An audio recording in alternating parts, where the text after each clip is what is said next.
कुछ नहीं है भाई, मैं एक मंच कर लूं तो हम तुरंत वापस आ जाएंगे। ठीक है माँ, मैं जाता हूँ। प्रस्तुत है आप सबके सामने छोटा पैकेट बड़ा धमाका। जी हाँ, एक ऐसी कलाकार जिसने बहुत ही कम उम्र और बहुत ही कम समय में डीजे डांस में तहलका मचा दिया है। जी हाँ दोस्तों, पेश है ग्राम रोहासी, जिला बड़ौदा बसार की मौसमी मानिकपुरी। ए बजाएंगे बजा।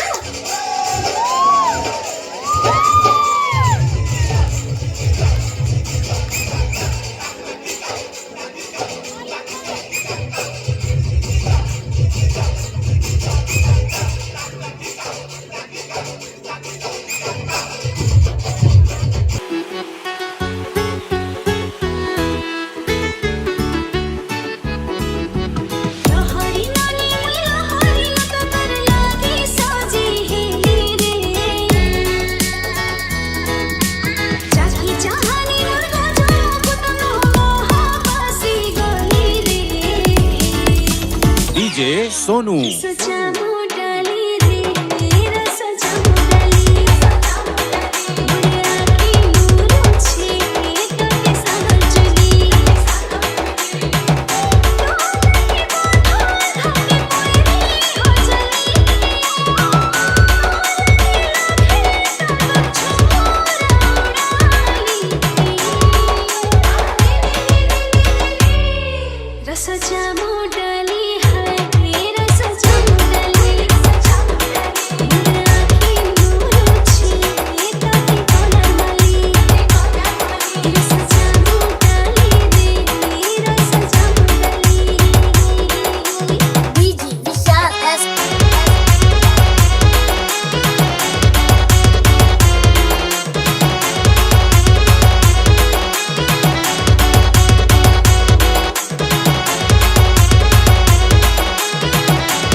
हाँ हेलो मौसमी, तो जल्दी घर वापस आ जा।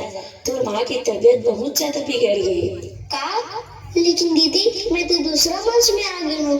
अब एक गाना के बाद मोर पारी है, फिर मैं तुरंत आता हूँ। ठीक है दीदी।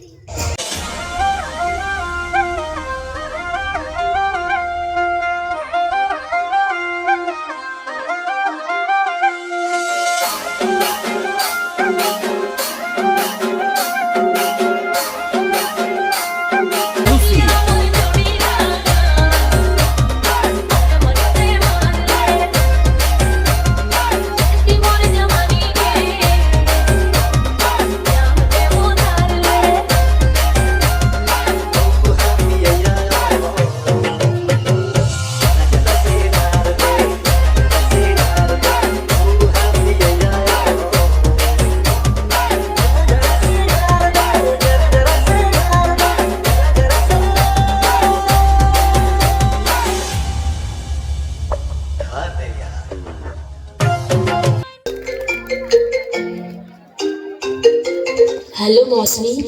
हाँ दीदी, बस इधर आवा था। और माँ कैसे है? मौसमी, ते जल्दी घर आ जा। तो माँ भी दुनिया में नहीं है।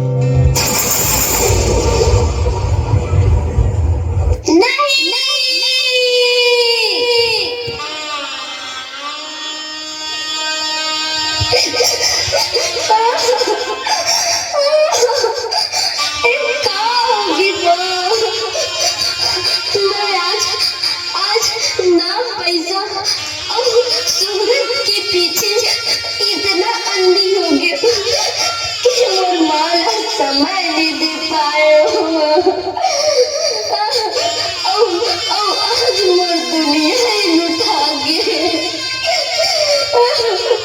मैं आप सबसे एक ही बात कहना चाहता हूँ। ये कहानी सिर्फ एक कला